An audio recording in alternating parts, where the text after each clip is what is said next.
Welcome to the Fantasy Syndicate Podcast with your hosts, Joshua Poniatowski and Alex Taylor. Let's talk football. Hello, and welcome to the Fantasy Syndicate Podcast, holiday edition. As always, as always, here with me, Alex Taylor. What's going on, Alex? What up? Merry Christmas, happy holidays to everybody. Before we jump into this week's episode, we got to know, Alex, what are your top 3 Christmas movies? Got to know what they are. I mean, Home Alone for sure. Probably Elf. And then I guess Christmas Vacation. I will, shout out to The Grinch is probably in the 4 spot. Like it's up there too.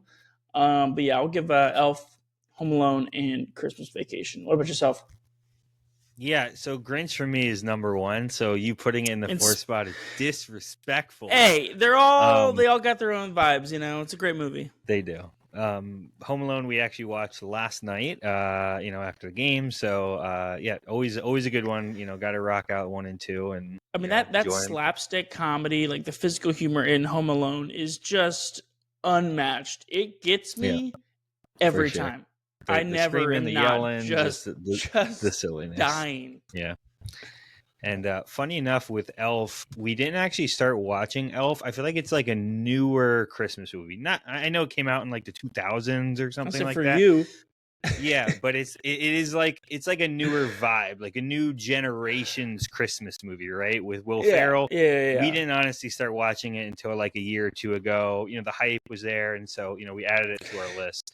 And you had you never seen it, or you just had seen it once and then kind of just like moved on and you were just like, whatever, it's fine. Yeah.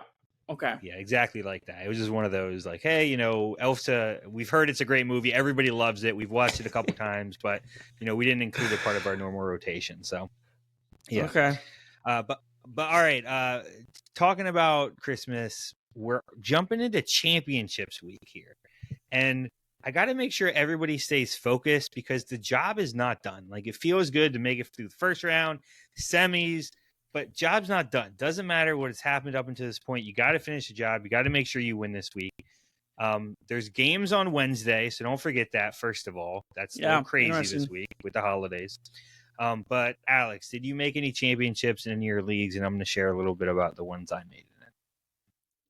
I made 1 out of 4, so not terrible. My family league, so it's what I'm not like.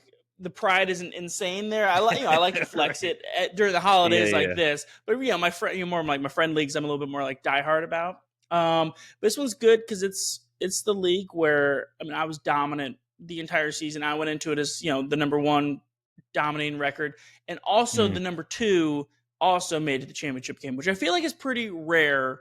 It's like there's always a top dog getting upset. Yeah. It's always some random wild card guy sneaking in. So I'm like, all right, what is supposed to? Because we were the clear best 2 teams the whole season, and we both made it there the championship game. So I'm like, all right, it's a battle of the Titans. So I'm excited. And that's good. I like that kind of championship, right? You got the best teams in the playoffs. They make it through. They play for the championship. That's what I like to see. You want to see the best of the best in there. So for me, the 3 main leagues that I'm in, made it in one of them. In this league, this is like our friends league that we've had for, I'm sure you have one for over a decade. This past year, we had somebody drop out, so we needed a new person to join us. So I ended up, this is going to sound real random, but this league is with people from middle school.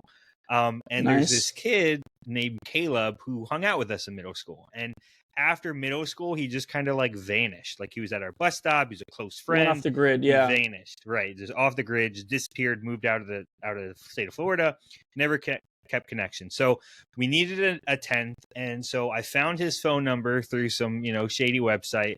I sent a random text and I was like, yo, dude, I don't know if you remember us, but like, we all used to hang out at the bus stop. We need a 10th. This is like our middle school long-lived friends group. Would you want to play fantasy football? And he's like, absolutely, I would.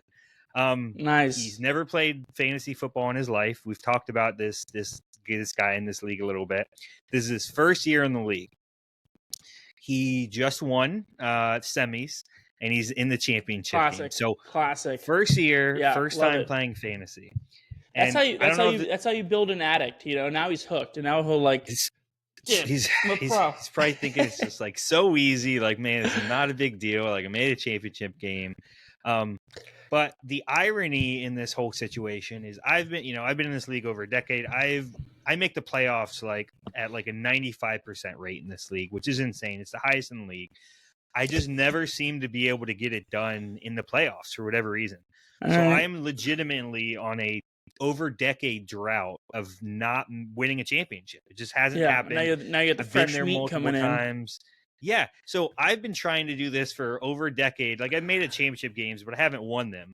We got the new guy coming in, first year fantasy, first year. He's in the championship game. So it's me, the seasoned veteran, who's trying to get his first chip, and the guy who's brand new to fantasy trying to get his first chip. Just freaking I imagine ironic. the whole rest of the league is rooting for the other guy. Oh, for sure. They want my curse to continue of making playoffs, making runs, and then just losing before the final game. So I really hope the curse is broken this year. It's really, really hope so. And I'll report out next week. But scary stuff to think about. All right, we're going to jump into some stats of the week. These were either, this week's stats or some stats from a couple weeks past that kind of accumulated that may be noteworthy and things to be aware of.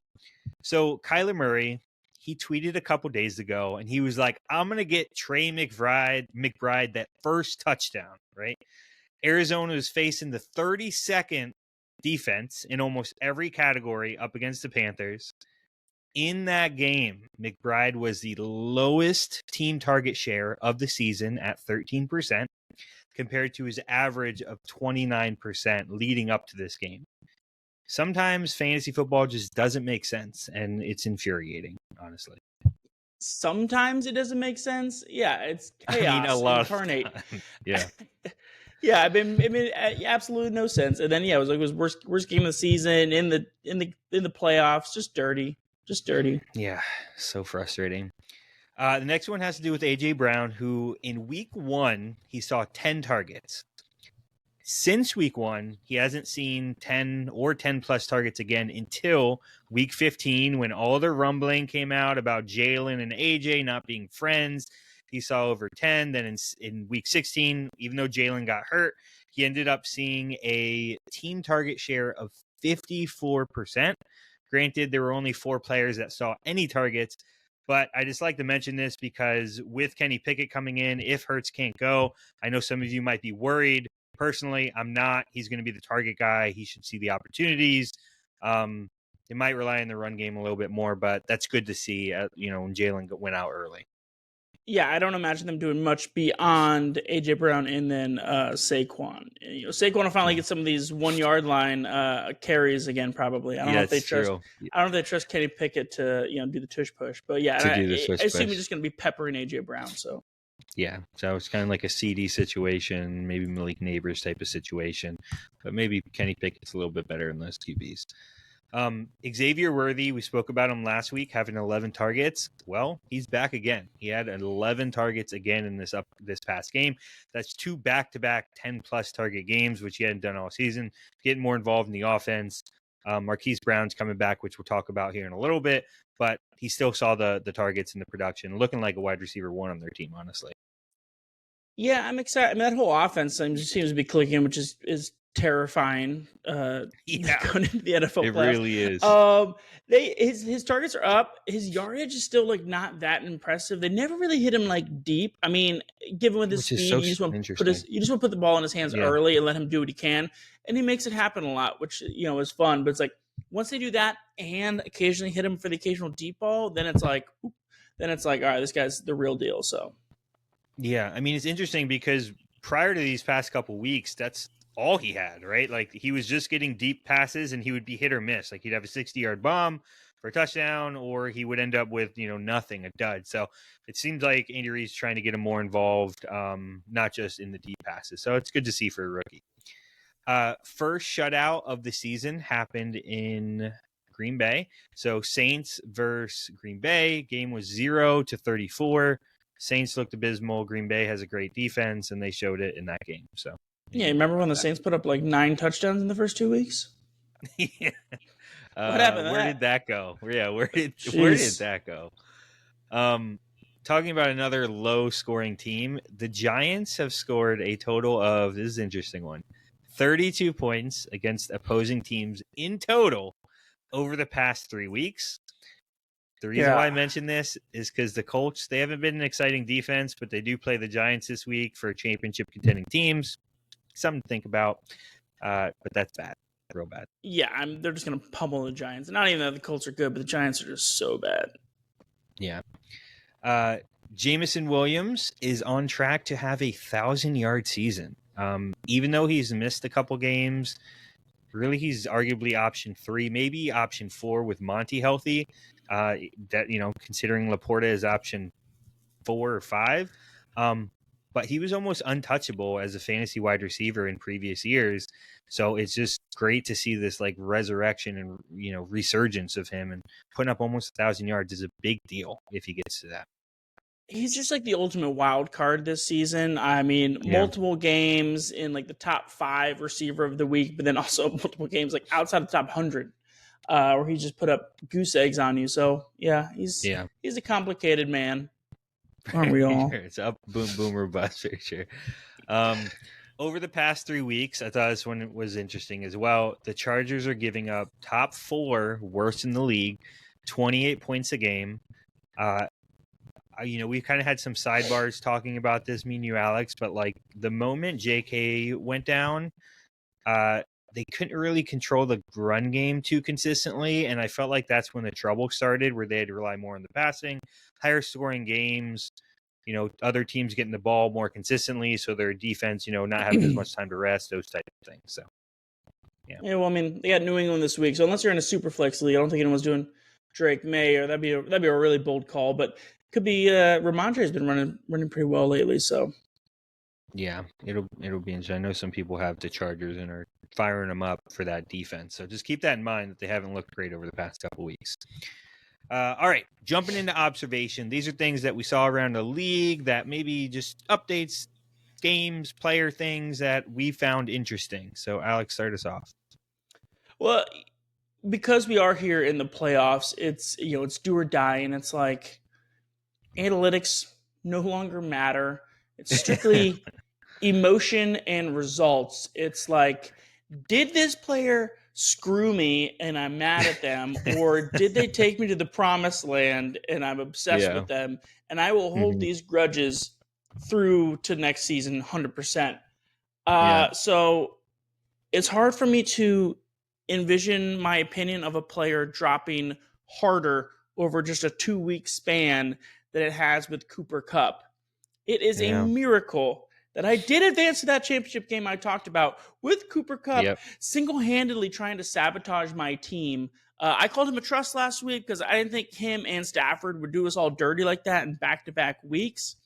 But after 2 weeks, they went up against the Niners and the Jets. They are both top 5 defenses for passing yards per game. Plus, that Niners game was rainy as heck. This week, they're at home versus the Cardinals, who are kind of middle of the pack. Josh, can you talk me off a ledge and convince me to keep Cooper Kupp in my starting lineup for the championship week? Because I am very close to benching him. Yeah, I got you. All right, so Matthew Stafford and the game script has been an issue. This has been the main problem with this offense and Matthew Stafford. So Matthew Stafford hasn't been great. Both are low-scoring games. Kyren has been getting more goal line work, which we didn't see prior to that. Stafford has also looked terrible. So maybe that doesn't, make you feel more optimistic about starting Kupp. Like you mentioned, they played the Jets. Over the past 2 weeks, he has 270 yards, 1 touchdown, 1 interception. But there is light ahead, okay? So they are playing the Cardinals, who has given up about 27 points a game over the past 3 weeks. I personally am starting Kupp. I'm not looking back. I think these 2 games were game script oriented, were good deep passing defenses. So McVay had to figure out a way to win the game, and the way he's done it in the past is by going to Kyren, giving him a ton of touches. I don't think they're going to have the leisure to run the ball as consistently with Kyren. Have a low scoring game against Arizona. I think it'll depend on Kyler and if he looks like the quarterback that we've seen of late, or if he's going to be, the Kyler of past days. So I think it'll depend on Kyler, honestly, more than anything. So I feel like you never want to be banking on Kyler. He's a wild card too. It's up or down, but I think it's going to be a much higher scoring game than it has in the past. I mean, both of the past 2 weeks, I don't think either team broke 20 in the total point total. So, those were just ugly games to watch and play. And I don't think Arizona and the Rams are going to put up under 20 points each in games that are extremely critical for the both of them. So I'm firing up Kupp, especially if it's a PPR league. It's a PPR league or half? Half. Okay. Well, either way, I'm still firing Kupp up unless you have something like JSN or one of those elite wide receiver options. Well, I was between him and then I had Deebo. That or I could put one of them on the flex, and then who's my flex? Swift. I don't know. I was kind of bouncing around. I'm definitely not going Swift. Personally, but yeah, I mean, Kupp, Deebo, he's been getting more touches on the ground because of the running back situation. I also have Tajee Spears sitting there too, and he popped off. But Pollard's always like possibly back, possibly hurt. He's so annoying. Yep, it is. It's been interesting, and maybe with them, having been losing and not really having a chance, they've been trying to get the younger guy more involved. But yeah, so I'm still probably firing up Kupp and feeling good about it. He probably got you there the past couple weeks, bumped you up to that first round bye. You said you were first or two, so I'm riding with Kupp. Every week, so moving into a different game, every week PFF puts out passing grades, put out receiving grades, running back grades, etc. This upcoming week, it shows which player received the highest grade, and at QB1 above Lamar was none other than Bryce Young. This man's coming into his own. Yeah, for sure. He's been doing great. Number one QB.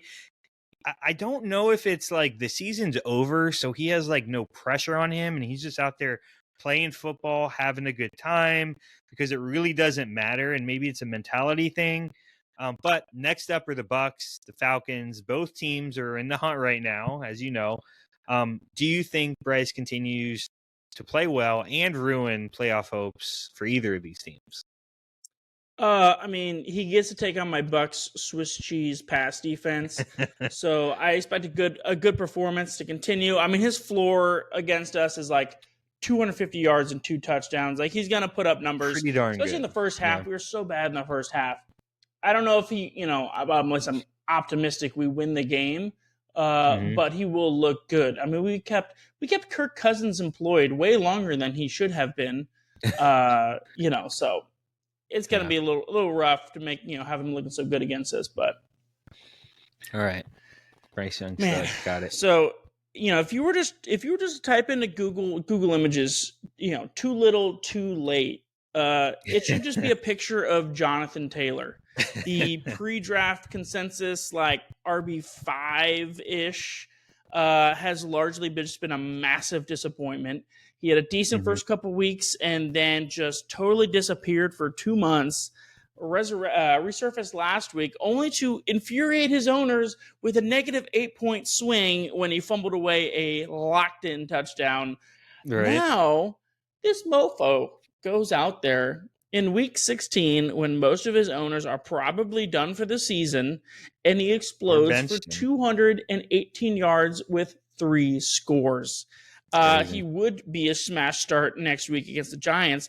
If you happen to still be alive, I got to imagine that percentage is pretty low. But so I'm not even worried about next week. I'm looking forward to next year, Josh. Do you think Taylor will have like the widest range in draft rankings, running back rankings next year? Yeah, I think it's going to fluctuate. I think there's still a lot of Jonathan Taylor truthers out there, just like Kyle Pitts. What are we coming up on year 3 of him being a disappointment, right? It was Taylor? Maybe even year 4. There's usually like a cliff, and it's usually around 3 or 4 where the truthers start to be like, all right, not happening again, right? Like Kyle Pitts has seen his cliff and fallen off. Yeah. So this is his 5th year in the league but his last 3 have all sucked. His first 2 were good. Okay. Like his second year popped off for like 353, and then hasn't broken 200 since. I still think he's going to be a top running back option in drafts when we see next year. I think that'll have to do with his offensive line. I think it'll have to do with him being the only option really in the backfield unless they draft a rookie. So I still think his running back stock will be high because of those reasons and because we just saw what that man can do. And maybe somebody did start him, right, in their playoff team and was like, absolutely, we crushed it. We're moving on to the next round. He's the guy.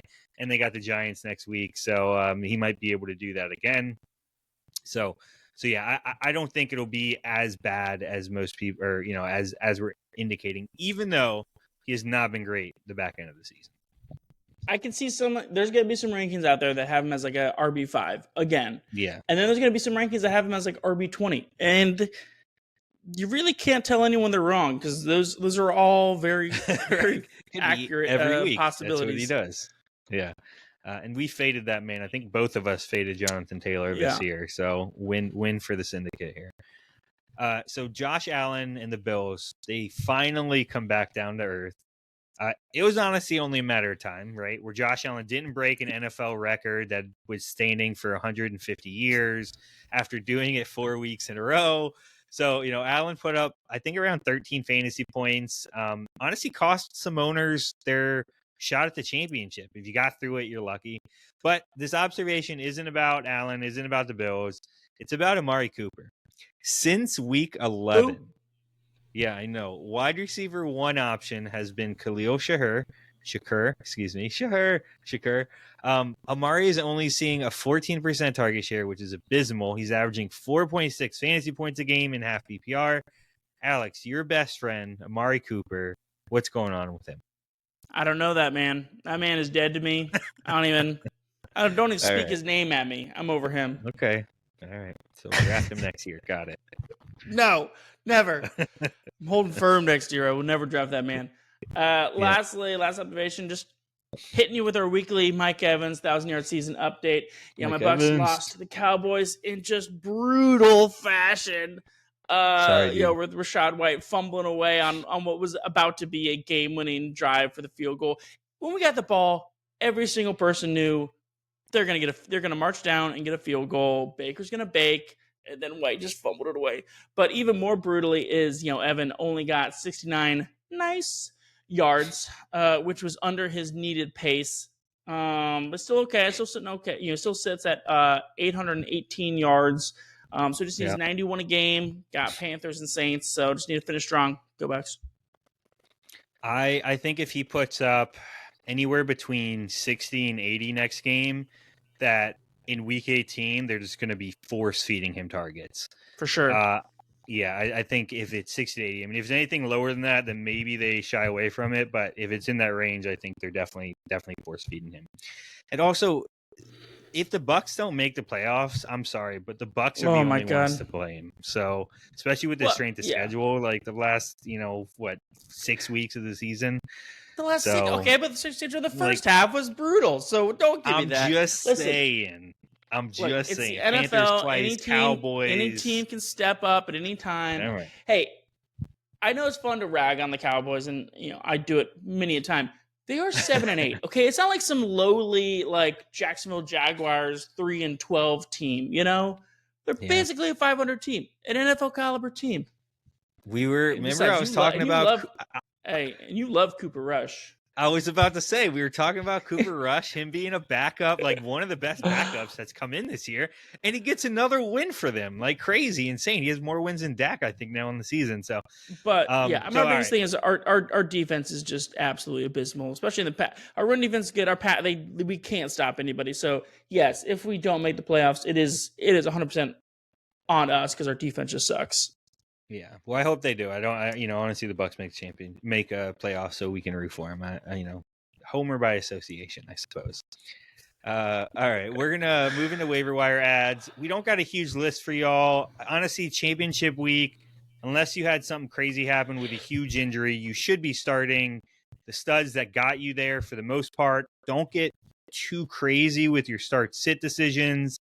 It's really the only thing I'd say. But if you're in a dire situation, these are some guys maybe to think about. So number one, Marquise Brown. He's rostered in about 55% of leagues. We honestly talked about him a couple weeks ago when he was still on IR. But if you need wide receiver help, listen to this crazy stat. So he only played 27% of the team's snaps. So this was 20 plays. He was targeted 8 times in those 20 plays. And to put that into perspective, Xavier Worthy saw right around 60 snaps, which have put Brown on pace to get 24 targets in that game if he played the full game. Which, you know, you can't extrapolate like that.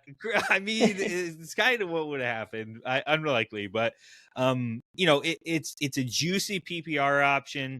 It is his second game back, so maybe he'll only see 50% of the snaps. So it's a risk reward type of play. You probably aren't making this decision for championship games with your team, but you know, he's out there and potentially you know, could pop off for a huge game and get what you need if you're desperate.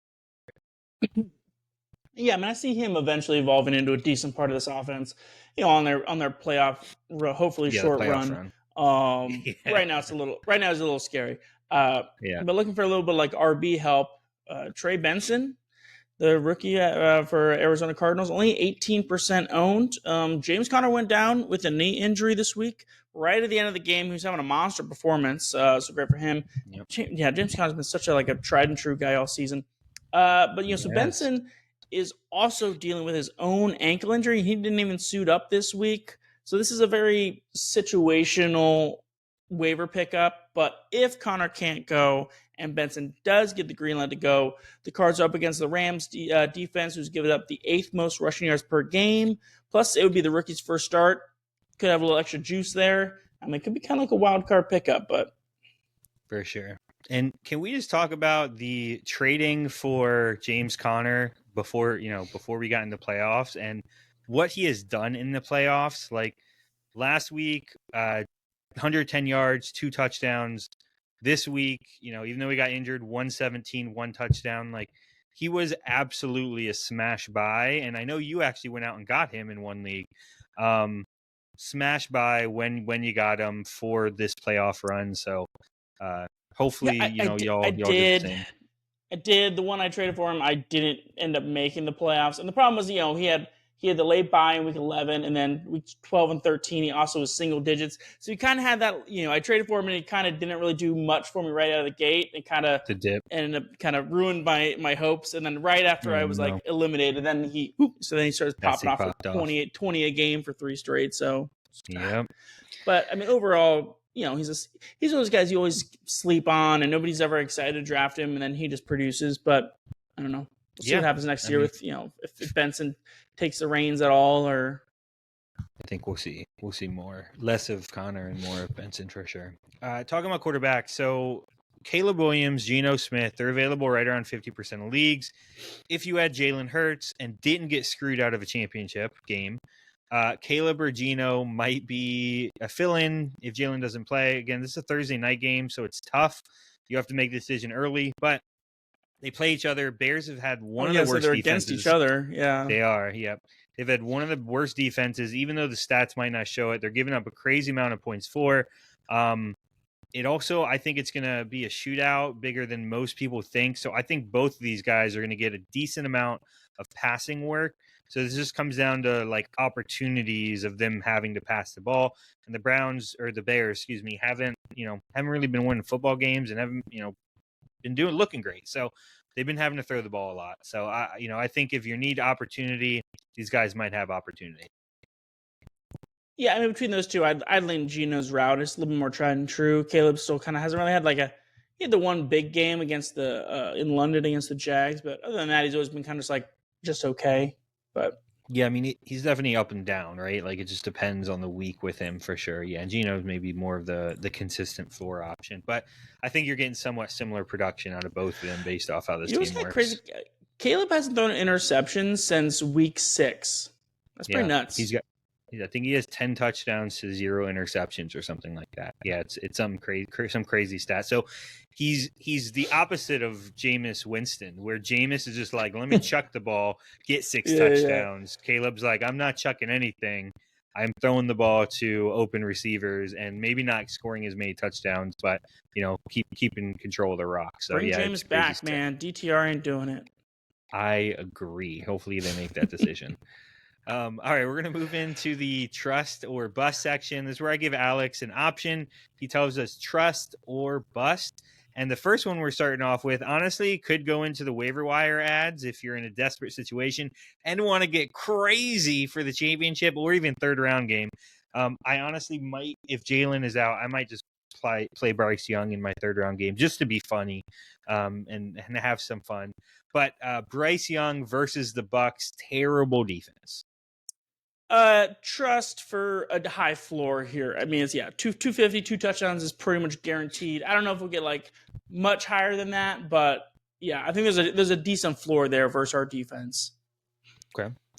Marquise Brown, second game back versus Pittsburgh, and probably one of the lowest scoring games of the week based off these two defenses.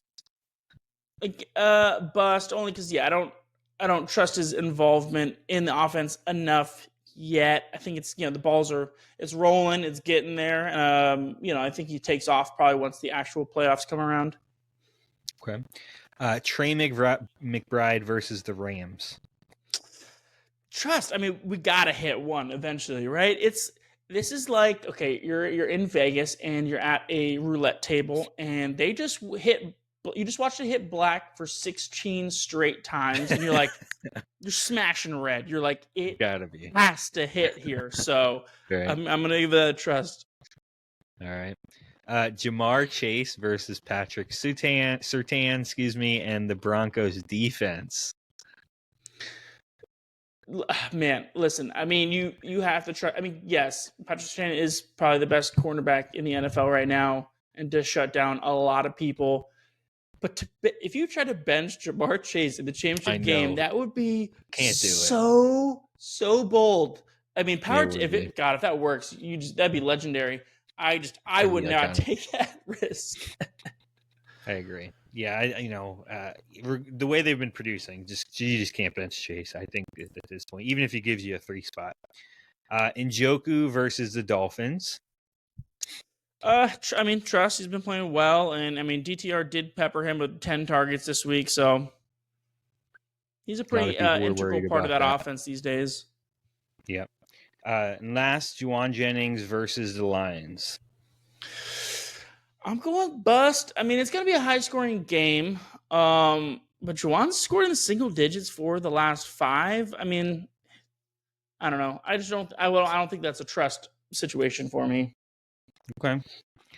All right, we're gonna now move into smash start of the week. Alex, we'll start us off. Who are you smashing?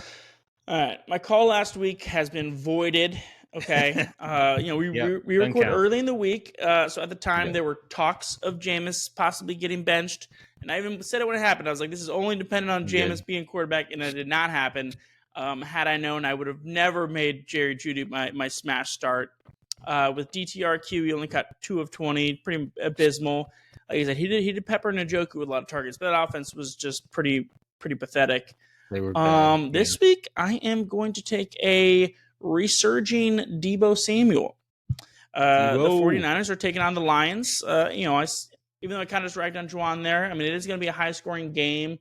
Had the highest over-under in the Vegas spread. Deebo's coming off his first good game in a long time. He turned 14 opportunities into 121 yards and a score. He's been used. They've been using him in the rushing game a lot more lately. That's trending up. It is a primetime Monday night game, so it's gonna be the last game of the week, last game of championship week. That's kind of exciting. The 49ers are eliminated from the playoffs, but I still think they go out angry, and Deebo repeats his performance for another about 125 and a score. Yeah, I mean, in the backfield, Kyle Shanahan, I know we've texted about this a couple times, but he just gets everybody involved in the backfield when he doesn't have a true running back one. And we saw that, I think, 4 different people got carries, including, fullbacks, wide receivers, Taylor running was backs. not it this week. Yeah. So, that's always the risk with Shanahan not having that tried and true RB1 and, them mixing in people. So, yeah, I think Deebo will be an interesting one. And you got Deebo as your option if you really are feeling it this week versus Kupp. So, I mean, something to consider. So my prediction last week was Jackson Smith and Jigma, JSN. I said he was going to break 100 yards with 7 catches and 1 touchdown. I was unfortunately wrong because his stat line was 8 catches for 95 yards and 1 touchdown. Oh my God. I would say terrible.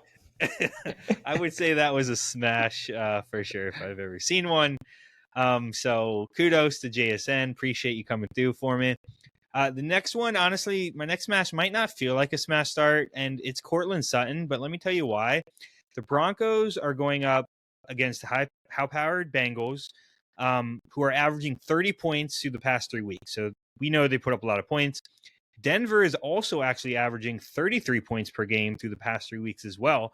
And surprisingly, this is more surprising, over the past 3 weeks, they're giving up an average of 26 points per game, which is on the same level as teams like the Giants, Panthers, New England. So their defense has been elite, but these past couple games, because they've had to put up a lot of points, their defense has, been feeling that impact. I expect a shootout. I expect a 60-plus point game with a combination between these two teams. They're both playing for playoff spots. They're both playing to better themselves in those rankings and those standings.